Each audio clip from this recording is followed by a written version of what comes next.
మీ కళ్లద్దాలకు శాశ్వత పరిష్కారం కేవలం 9,999 రూపాయల నుండే LASIK surgery American laser eye హాస్పిటల్లో. పతితనని చెప్తుందా, హంతకురాలని చెప్తుందా?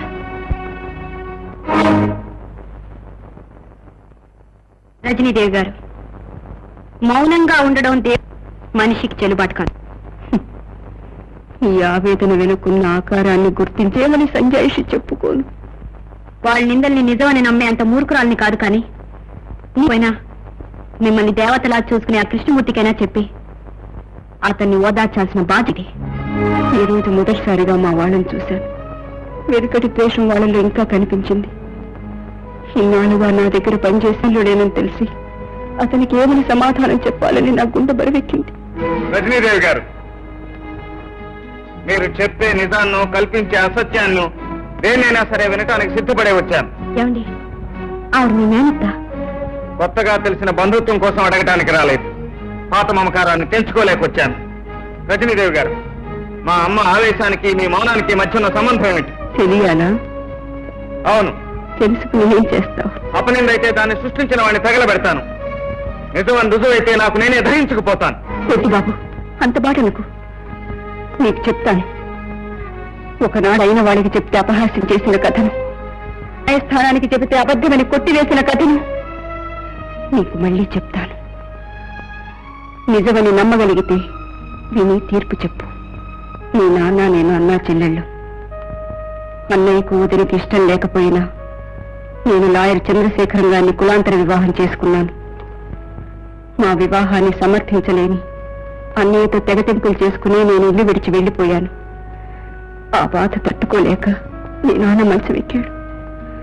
నీ మామయ్య అదే సమయంలో ఇంట్లో చేరి మీ నాన్న వ్యాపారంలో భాగస్థుడైన భూషయ్యతో చేయి గెలిపి ఆస్తి కాజేశాడు. కేసు కోర్టుకొచ్చింది. మిస్టర్ జస్టిస్, ఆ విధంగా రంగనాయకులు గారి ఆస్తిని ఆయన వ్యాపారంలో భాగస్థుడైన భూషయ్య గరుత్మంతరావుతో కలిసి దురాలోచన చేసి కాజేశాడని మనవి చేస్తున్నాం. అంతేకాకుండా గరుత్మంతరావు తను కలిసి కుట్ర పన్ని అనారోగ్యంతో మంచం పట్టిన రంగనాయకులు గారి దగ్గర దొంగ సంతకాలు సేకరించాలని కూడా మనవి చేస్తున్నాం. దానికి సంబంధించిన డాక్యుమెంట్స్ అన్ని సాక్ష్యాధారాలతో సహా త్వరలోనే కోర్టు వారికి సమర్పించుకుంటాం. కనుక నమ్మక ద్రోహం చేసిన గరుత్మంతరావుకి, ఆస్తి కాజేసిన భూషయ్యకి కఠిన శిక్ష విధించవలసిందిగా కోరుతున్నాను. ఎక్కడికి వెళ్ళావా? మీరు కేసులో గెలవాలని మొక్కుకుని వచ్చాను. అంటే రేపు నీ కేసు గెలిచిన తర్వాత నేను గెలిచినట్ట, నీ దేవుడు గెలిచినట్ట? నేను నమ్ముకున్న దేవి నా దేవుణ్ణి గెలిపించిన. మొత్తానికి లాయర్ భార్య అయినందుకు నువ్వు మెరికలు తిప్పి మాట్లాడడం నేర్చుకున్నావా? రావయ్య, అమ్మా, దేవుని గుళ్ళో అర్చన చేయించాను, వెళ్ళి తీసుకురా. తమ ఇద్దరికి భోజనం వడ్డించి అరవాలేరా? మీ అమ్మగారు 3 కన్నం వడ్డిస్తే ఏం కరిగిపోదు. వెళ్ళు. ఏమండి, మీరు కేసులో గెలిచి తీరాలండి. అన్నయ్యకి మన పెళ్లి ఇష్టం లేకపోయినా నా వాటా ఆస్తి అమ్మి ఫిక్స్డ్ డిపాజిట్ లో వేసి పంపాడు. అలాంటి వ్యక్తిని ఇలాంటి వాళ్ళు నాశనం చేస్తుంటే చూస్తే ఎలా ఊరుకోవడం చెప్పండి. అందుకే కదా టోయ్ నేను కావాలని నీ కేసు టేకప్ చేశాను. చూడు, నిన్ను నా ఇంటికి తీసుకొచ్చేటప్పుడు లక్ష్మీదేవిని పోగొట్టుకున్నట్టుగా మీ అన్నయ్య బాధపడ్డాడు. ఇప్పుడు ఈ కేసు గెలిచి ఆ లక్ష్మీదేవిని ఆ ఇంట్లో అప్పగించి మరీ వస్తాడు. లాయర్ గారు, ఏమిటో వర్మ, వెళ్ళేందుకు తీసుకొచ్చావు? మిమ్మల్ని కలిసి ఏదో లావాదేవీలు చేసుకుంటానంటే తీసుకొచ్చాను. ఇలా నిలబడి మాట్లాడుకుంటే ఏం బాగుంటుంది సార్? అలా పక్కకెళ్ళి కూర్చొని వివరంగా మాట్లాడుకుందాం రండి. అక్కర్లేదు, చెప్పండి. తమరు అలా కసుగుసమంటే మేమేం చెప్పగలం? నువ్వు ఆగురుడా, నేను మాట్లాడతాగా. లీడర్ గారు, తమరు ఈ కేసు వదులుకోవాలని చెప్పాలని వచ్చామండి. వదులుకోండి. నేను వదులుకుంటే మరొక న్యాయవాది వాదిస్తాడు. పొరపాటు లాయర్ గారు, ఈ దేశంలో చట్టం, న్యాయం, డిగ్రీలు, పెళ్లి కొడుకులు, ఆడవాళ్లు అంతా అమ్ముడు పడిపోయేసరికి కాకపోతే మిమ్మల్ని ఖరీదు చేయడానికి బావామరుదుల బంధుత్వం అడ్డొస్తుంది. అందుకే మిమ్మల్ని కొల్లాక ఈ రూట్ లో వచ్చామండి. మీ పిచ్చి పిచ్చి ప్రయత్నాలు మానేసి తిరిగి వెళ్ళిపోండి. వెళ్ళిపోతాం లాయర్ గారు, కానీ ఒక్కటే షరతు. ఇన్నాళ్ల నుంచి మీరు సేకరించిన సాక్ష్యాధారాల తాలూకు ఫైలు మాకు ఇచ్చేయండి. పైగా ఈ కేసు మీరు విరమించుకున్నట్టు ఒక్క ముక్క రాసివ్వండి. వెళ్ళిపోతాం. లేకపోతే బ్రహ్మదేవుడు మీ నుదుటి మీద రాసిన నిండు 100 ఏళ్ల జీవితాన్ని మేము చేర్పేస్తాం. మా అన్నయ్యకి చేసిన అన్యాయం చాలక ఇక్కడ దౌర్జన్యం చేయడానికి వచ్చారా? మేము దౌర్జన్యం చేయడానికి రాలేదు రాజమ్మ, రాయబారం చేయడానికి వచ్చాం. మేం చెప్పినట్టు నీ మగుని ఒక్క ముక్క రాసిమ్మను, శాంతమూర్తుల్లా వెళ్ళిపోతాం. నా కంఠంలో ప్రాణం ఉండగా రాసివ్వను. అంతే కదా, దాన్ని తీసేస్తాం.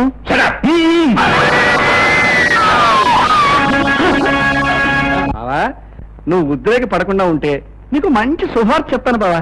ఏమిటండి? అదేం లేదు, మీ చెల్లెలు వాళ్ళ ఆయన్ని కట్టుబడి చంపేసింది. రాజమ్మ తన భర్తను హత్య చేసిందా?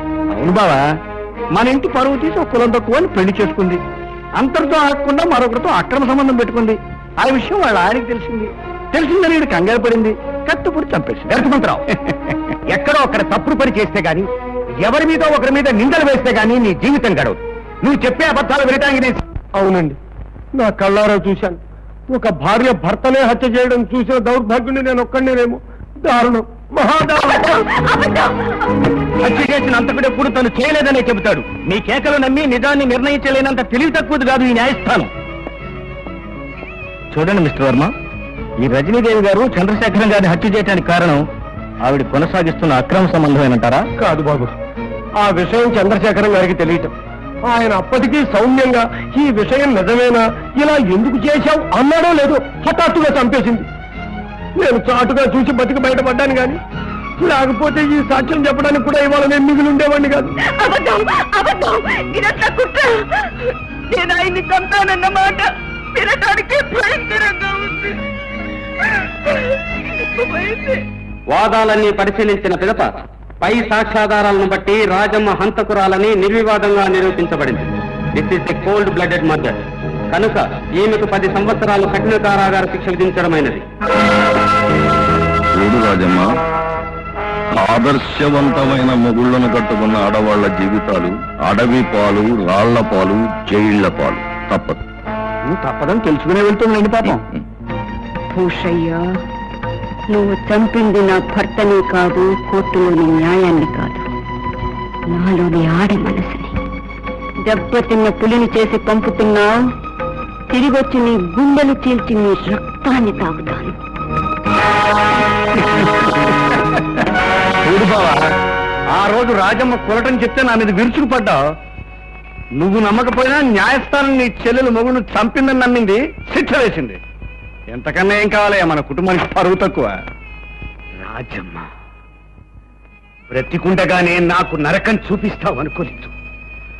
నా వంశ గౌరవాన్ని మంట కలిపావు, నా పరువు ప్రతిష్టల్ని నాశనం చేశావు. నువ్వు అంతకి ఏమిటండి ఉద్రేకపడకండి. ఉద్రేకం కాదు రాజమ్మ. ఏమండి ఏమండి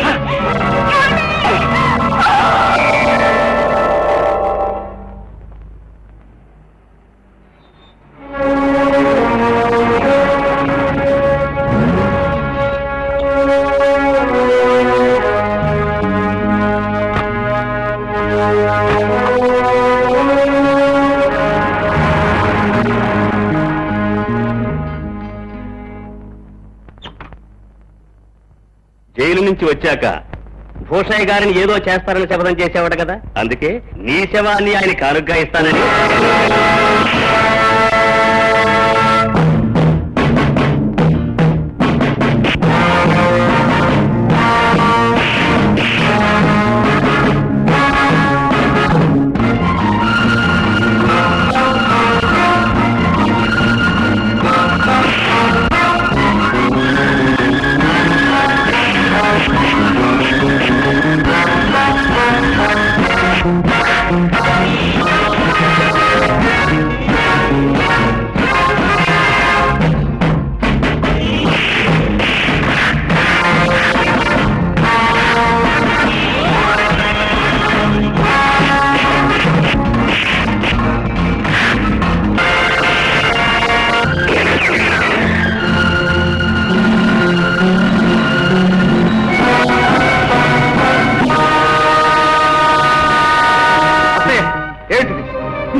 వీరే ఆ నాగభూషణి, మనల్ని నాశనం చేసిన రాక్షసుడు. శిక్ష అనుభవించి బయటకు వచ్చినప్పటి నుంచి వీని సాధించడం కోసం, పగ తీర్చుకోవడం కోసం రగిలిపోతున్న నాకు నువ్వు సాధనంగా దొరికావు. అనుకున్నది సాధించే ప్రయత్నంలో నువ్వు వజ్రాయుధంలా కనిపించావు. నా పగ నీ ద్వారా సాధించదలుచుకున్నాను. దేవుడు తెలివైన వాడు. మనకు తెలియకుండానే వాడు అన్యాయంలో రగిన మనల్ని ఒక్కచోటు చేర్చాడు. వాడు మన ఇద్దరి శత్రువు.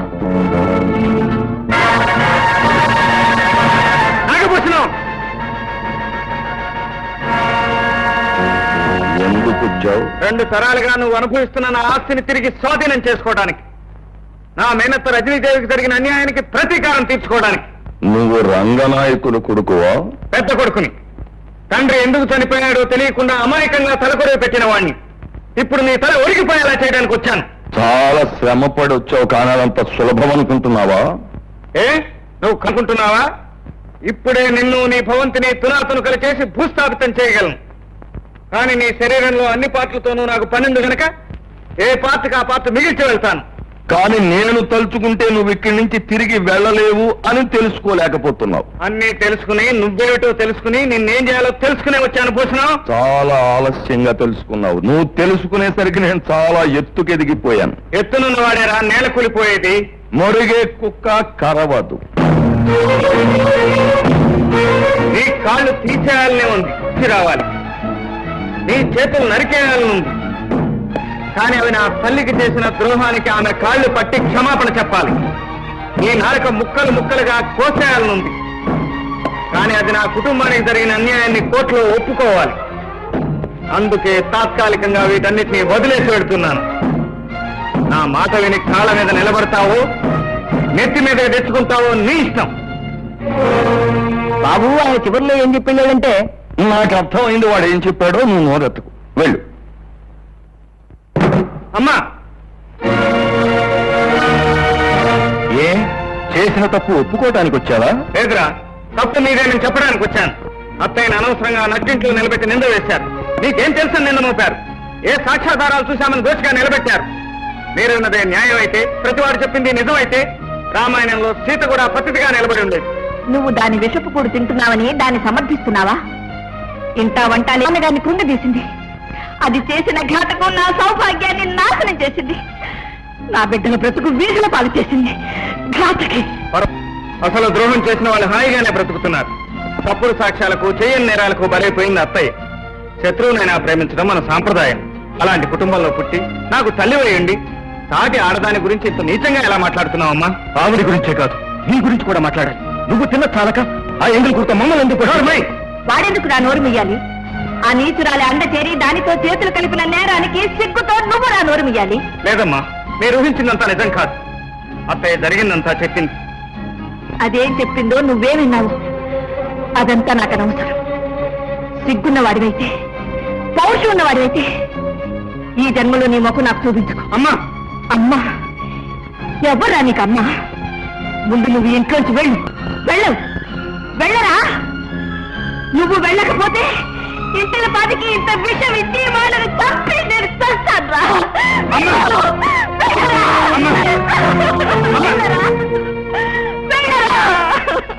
వెళ్తానమ్మా, వెళ్తాను. ఏ దిక్కు లేకుండా వీధిలో తిరుగుతున్న నన్ను చేరదీసి మన కుటుంబానికి ఇంత అన్నం పెట్టిన అత్తయ్యను నింద మోపి వెళ్ళగొట్టావు. ఇంతకాలం ఈ కుటుంబాన్ని మోసిన భుజం మీదే మీరు వేసిన ఆ నింద కూడా వేసుకుని వెళ్ళిపోతాను. నన్ను ఇంట్లోంచి వెళ్ళిపోమని నువ్వు ఆలోచన లేకుండా ఆవేశంతో ఇచ్చిన తీర్పే అయినా కన్న తల్లి మాట మీద ఉన్న గౌరవంతో వెళ్ళిపోతున్నాను. అల్లుడు, నన్ను ఇంట్లోంచి వెళ్ళిపోమన్నావు, కానీ అంతకు ముందే నేను వాళ్ళతో సహా పీకేసేనే. జీవితం మనకు తెలియకుండా మారిపోతుందని, మమతలు ఆ సుడిగంధాల్లో మునిగిపోతాయని నేను ఊహించలేదు. నీ కుటుంబం ముక్కలైపోయేందుకు నా తండ్రి కారణమైనందుకు, ఆ తండ్రికి నేను కూతురైనందుకు సిగ్గుపడుతున్నాను. నువ్వేం చేశావు సుధా సిగ్గుపడటానికి? ఈ పరిస్థితులు చక్కబడాలంటే అత్తయ్య నిర్దోషి అని కోర్టులో మనం రుజువు చేయాలి. దానికి నీ సాయం కావాలి. చెప్పండి, ఏం చేయమన్నా చేస్తాను. అత్తయ్య కేసు కోర్టులో రీఓపెన్ చేస్తున్నట్లు మీ నాన్నకు తెలిసేలా చేయి. ఆ ఉక్రోషంలో, ఆ భయంలో ఆయన బయటపడితే కేసుకు కావాల్సిన ఆధారాలు దొరకొచ్చు. అలాగే.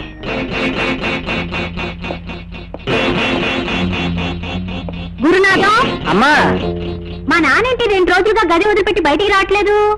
నడ్డి విరిగిన పావేం చేస్తుందమ్మా? పుట్టలోనే పడుంటారు మరి. అదేమిటి, ఏం జరిగింది? ఏం చెప్పమంటారులే అమ్మా, ఓ శ్రీకృష్ణ పరమాత్ముడు వచ్చి విశ్వరూపం చూపించి వెళ్ళండి. ఓహో, ఆ సరే గాని రజనీదేవి గారి పేరు ఎప్పుడైనా విన్నావా? ఆవిడకు మీకు సంబంధం ఏమిటమ్మా? ఆవిడ నిర్వహణ నడుస్తున్న కాన్వెంట్ లో నేను పనిచేస్తున్నాను. ఆవిడ మీద అనవసరంగా హత్యా నేరం మోపి ఒక కిరాతకుడు ఆవిడ జైలు పాలు చేశాడు. ఆ కేసు సంబంధించిన కొత్త ఆధారాలు ఇప్పుడు దొరికాయి. తన భర్తని హత్య చేసిన హంతకుని ఉరికమ్మ ఎక్కించడానికి ఆవిడ కేసుని తిరగదోడుతున్నది. అయితే ఈ కేసు ఆవిడే గెలుస్తుందంటారు.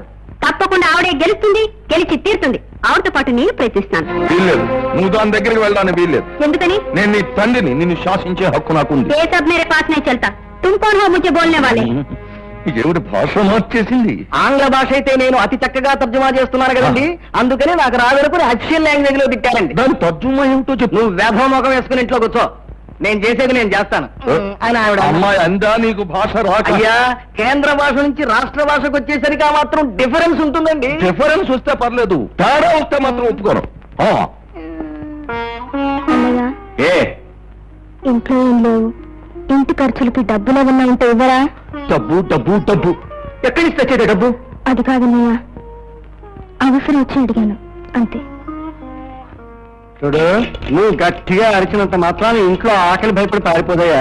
ఉద్యోగం పురుష లక్షణం ఉన్నారు, పోయిన ఉద్యోగం మర్చిపో. నేను సేట్ చమల్లాల్ చందులాలతో మాట్లాడాను. నువ్వు కాసేపు నీ కోపాన్ని మర్చిపో. జరిగింది జరగనట్టు చూసి చూడనట్టు 4 నెలలకి రాసే జీతం 1000 రూపాయలు. ఇంటి కొడుకు గారు ఏం చెప్పడం లేదు, నా పిల్లనిచ్చే మామగారుగా చెప్తున్నా. నువ్వు ఇచ్చే ఉద్యోగం అక్కర్లేదు, నీ కూతురు అక్కర్లేదు. నువ్వు ఎక్కువగా మాట్లాడితే నేనేం చేస్తాను నాకే తెలియదు. ఈ అవిటి గోడకి గెంతే కంటే ఓ మంచి గట్టి గోడకి గెంతే పుణ్యం పురుషార్థం.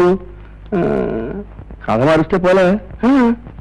ఓ బావా, పో బావా, వద్దు బావా, పో బావా, పో అంటుంటే పో బావా.